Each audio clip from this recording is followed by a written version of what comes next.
ఒక జన్మంతా చెయ్యవలసిన సాధన ఒక్క శివరాత్రి నాడు చేస్తే చాలు.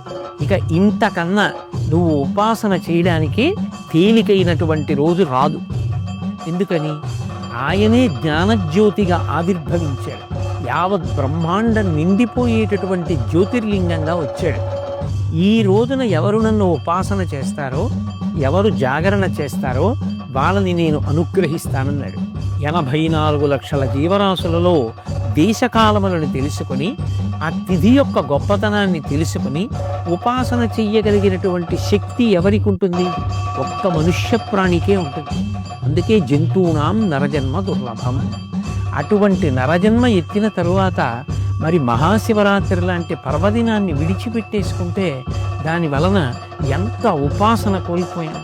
అలాగే మహాశివరాత్రి ఒక సంవత్సరాన్నంతటినీ కూడా ఒక రోజుగా ప్రమాణంలో తీసుకుంటే అత్యంత పరిపుష్టమైన దైవానుగ్రహాన్ని వెదజల్లేటటువంటి కాలం.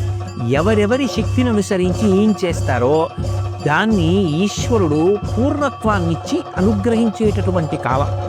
అంత గొప్ప కాలం కాబట్టి ఆ కాలాన్ని దుర్వినియోగం చేసుకోకుండా ఎవరు శివానుగ్రహం పొందడానికి ప్రయత్నిస్తారో వాళ్ళందరూ కూడా ఈశ్వర కృపకు పాత్రులవుతారు.